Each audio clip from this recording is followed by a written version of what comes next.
Is Apathy in here? Shout out to my man Apathy. All right, what was you gonna say? I was gonna say, yo, I ain't have no theme music when I come. You're a DJ. I know you go with the music. Like, ain't no theme music when I come in. Like when I came on, there was no. I played the show's theme music. You didn't hear I'm just throwing that out there. Maybe next time I come, I might need to. You know what I mean? I played the show's theme music. Now you're looking for your own separate theme music? Is that what I just had something to think about for the next episode. Because that would be the first time that, first of all, anybody even asked for some shit like that. Okay, number one. Number two, go, whoa. Like, whoa. Ice Cube didn't even get it, you know. I could have played all kind of shit when he came on. Nah, I'm just fucking with you, guys. Yeah, I know. Listen, first of all, you got to understand with this internet shit, man.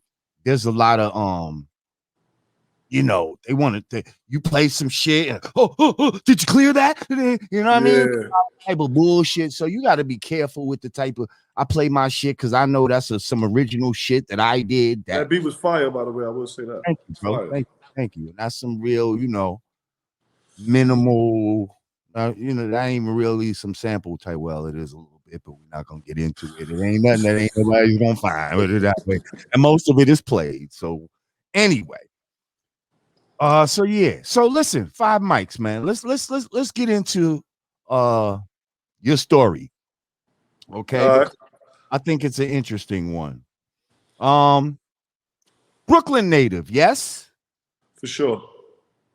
Let's get into it. When did you come up in Brooklyn? What's your background?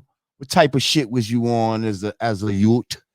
Parts of Brooklyn did you grow up and all that?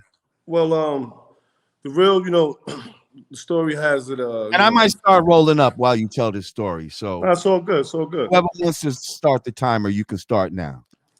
You don't want to. Before we get off the show, we just have. No, you don't want to do that. But go ahead. You don't want to do that. You don't want to trust me. You don't want to do that. But anyway, go ahead. Yeah. So, yeah, I grew up in Brooklyn my whole life. I moved in when I was 3 months old from Texas. I was born in Texas. My mom's moved me to Brooklyn. Killeen, Texas. I was actually born on an army base. You know what I mean? Fort Hood, if I'm not mistaken, in Killeen, Texas. And I moved to Brooklyn 3 months old.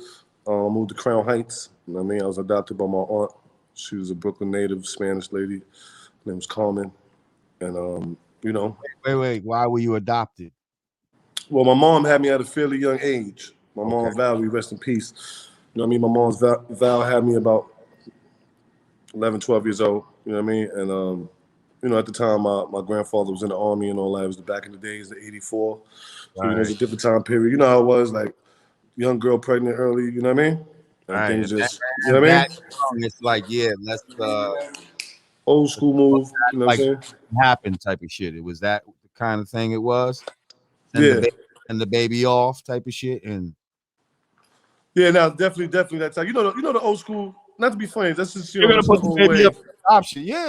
Listen. Yeah, you know what I mean. And instead, my mom they didn't send the baby. They sent my mom off in general, and then my mom went to New York, and she was involved in some things. She was 12, you know, unfortunately, but she was doing some stuff, and my aunt came and got me from her, and that's how I ended up in Crown Heights. You know what I mean? And you know, I grew up in the hood. At a fairly young age, I played a lot of sports. You know what I mean? I went to PS316 in Crown Heights. I went to Jackie Robinson over, you know, Ebbsfield. I went to Lincoln High School. But before I went to Lincoln, I transferred out of town for a little while. I went to prep school playing ball. You know, that's a whole another piece. But you know what I mean? And you know, I grew up in the '90s era in New York City and early 2000 era. And I'm just, you know. I don't know how long that was. And we don't know what you put in there. Somebody timed it. I know they did. But, you know, it's regular New York shit, man. I grew up in the hood. And, you know, I played sports. You know, but I got, my life is very, so that's why, you know, I'm just kind of, I'm going to let you guide the conversation because my shit is very complex.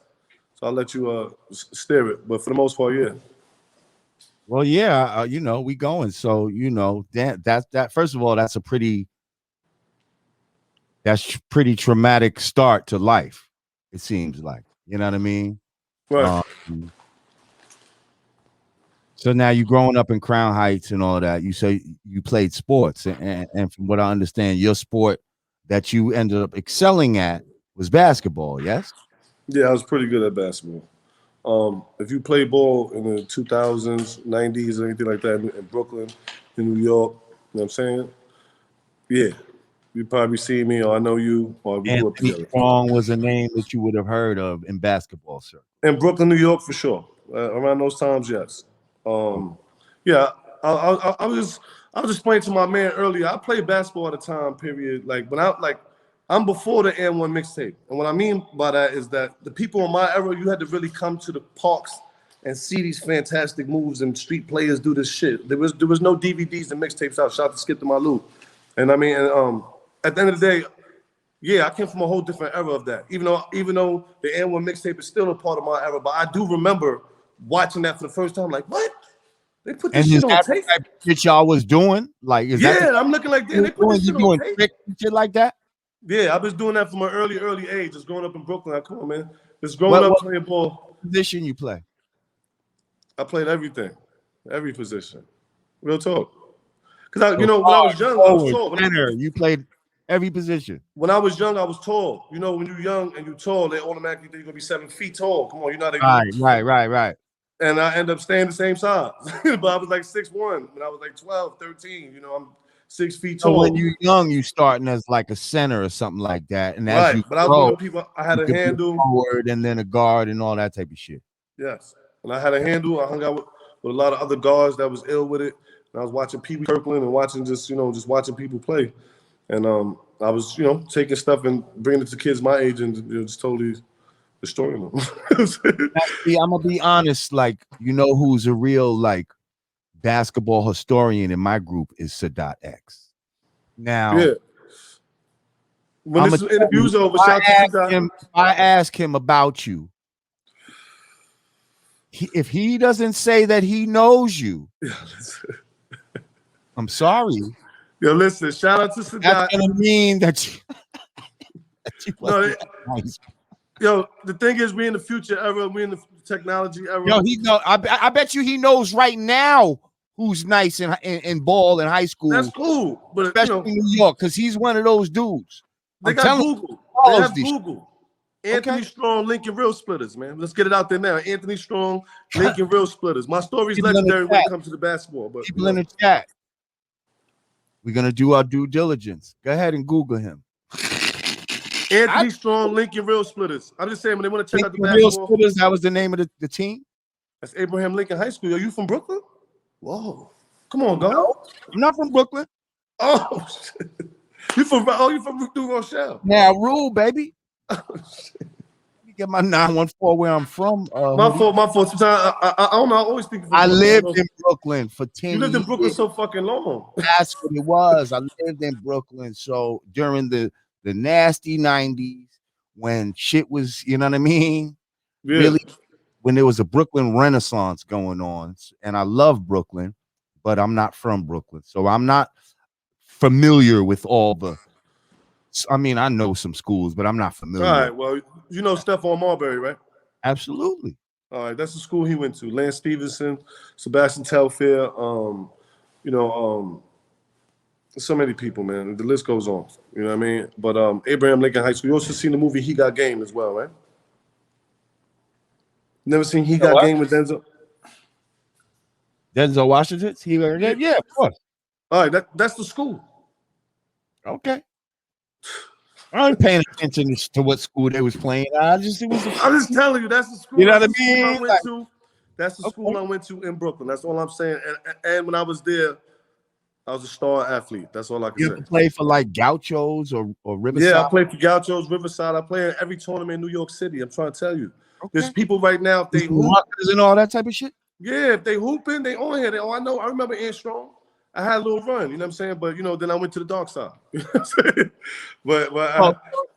And that's a good transition. So tell us about going from being one of these basketball dudes, and I know you told me about, just how it was being a young basketball dude. Like, man, I wasn't thinking about rapping. Like, I had I had older OG niggas giving me money and shit, thinking I'm going to the league and all this type of shit. Like Yeah, it's a fact. I know that's some real shit. Like I've heard that from That's a basketball. part. That's a part of our era.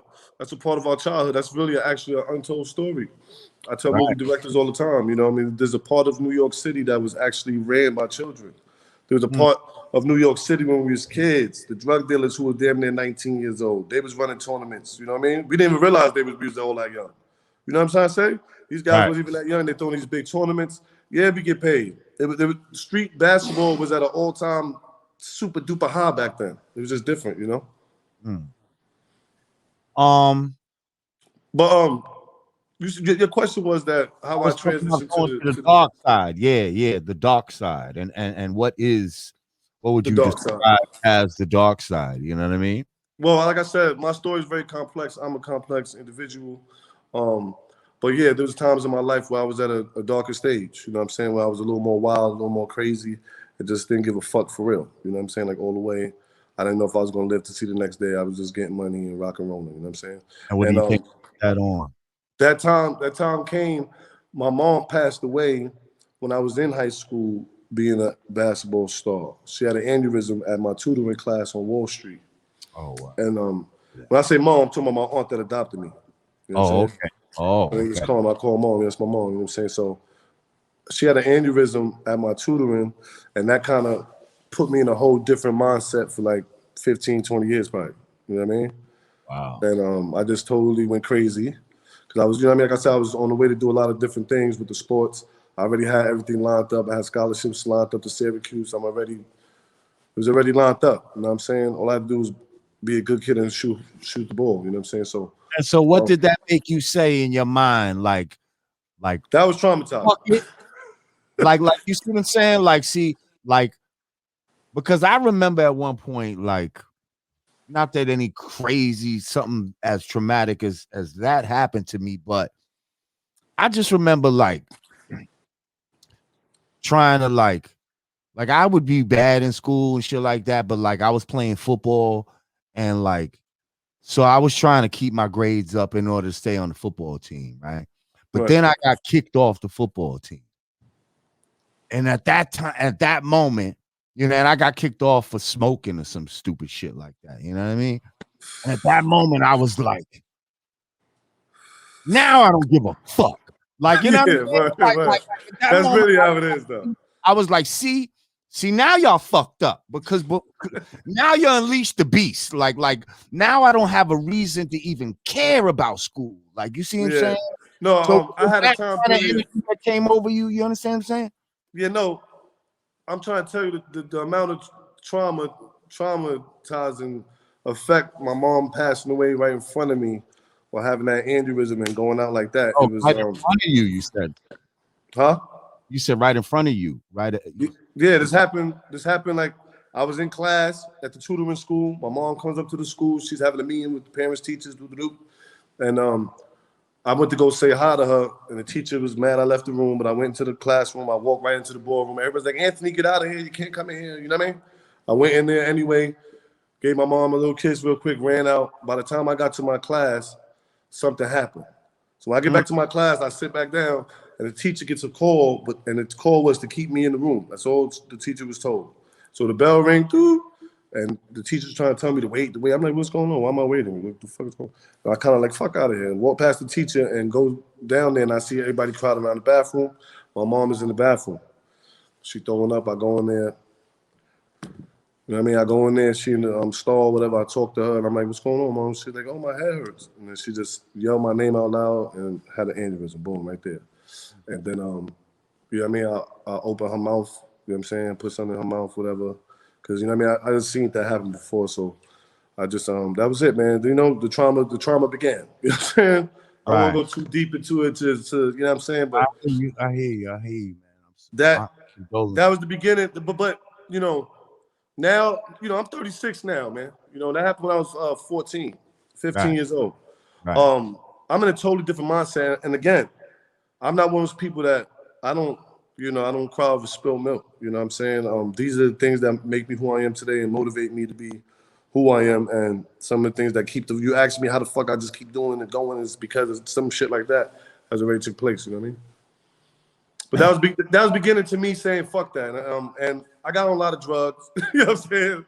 I dropped out of school. I was already connected to street people. You know, I lived in Brooklyn. I know all the street OGs and everything. I just really started hustling full time and just said, you know, like, fuck basketball. You know what I'm saying? Because at that time I had to get a new crib. I had to get an apartment. I had to get a place to live.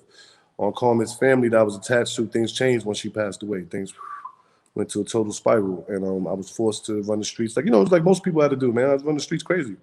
Right. Started getting money. Right. Gang shit. Super duper at that time, yes. Mm-hmm, mm-hmm, mm-hmm. Yeah, so this is back when all of that gang shit was new in New York, yes? Yeah. Not only the gang shit, just, you know, a lot of things was new at that time. Like I said, we was kids. You know what I mean? Shit, I guess there was always gangs in a way, but as far as like Bloods and Crips and all that type of shit. Yeah, definitely around that marquee time. You know what I mean? So, you know, at the end of the day, I went through a lot of stuff, but I always maintain being entertaining or appealing of somewhat. Like when I put the basketball down, you know, I immediately went to the streets heavy, but I always started doing music and, you know what I'm saying? We was the niggas by our trap spot. We might have the cameras out doing some dumb shit, but you know, Instagram wasn't, you know what I'm saying? We always was them type of dudes, you know what I mean? So I always kept my foot on the entertainment lane, and I actually started, you know how niggas do? Come on, it's hip hop. We start taking the money and paying for studio time now. And, you know, that, again, you know, like I said, there's different dynamics to it, but yeah, that was just part of lifestyle back then. So, I mean, you on the street wilding out. When did you like? I mean, at one point you was homeless, yes? Yeah. Yeah, definitely. I'm laughing because I always want these stories to be told, and I never get a chance to get on. You know what I mean? To really let people know who Five Mics is. Right. Like, you know what I mean? Like, for real, Jamal, this is really dope that people get to see this, because we're gonna show you like what the grind do. And yeah, I was definitely homeless, man. At the time period, I went through you know, when you go through, you establish everything's good, mom at home, even though you might be a little hood, getting fights and shit like that, but you just got a family and you're good, and you go from that to nothing. Yeah, shit get a little crazy. And at first, before I started getting packs and all that, I had to go through first seeing, you know, when I say I was in the streets, I was literally in the streets. I wasn't like in the streets just hustling. I'm outside all day, 24 hours in Brooklyn now, like this. Going from, you know what I mean, town to town, building the buildings, whatever. And in that time period, yeah, I was homeless for a minute. And then I went out of town to Connecticut. When I went to Connecticut, that's why I was playing ball. I went back there. When you're homeless, do you have friends to go to, or are you like sleeping on roofs, trains? No, I was sleeping on trains. I was sleeping on a New York City train for a few months. Before I actually got kicked out of school, you know what I'm saying? I was sleeping on a train for like 2 weeks. But like, you know what I'm saying, prior to me being in school. Then when I got kicked out, I slept on the train for like a month. You know what I mean? And yeah, in that time period, I think at that time period I was too wild. You know what I mean? I started smoking PCP. You know what I'm saying? I started doing all types of drugs. And I was really mad. You know what I mean? I was mad, man. I was mad as fuck. Like, I walk around like, what, nigga? I'm on crazy time at that. I'm turned up. I don't care what, nigga? Niggas just died. I'm supposed to be in the league. I'm bugging out. You know what I mean? So I just went through a time period. You know, I just went through a time period.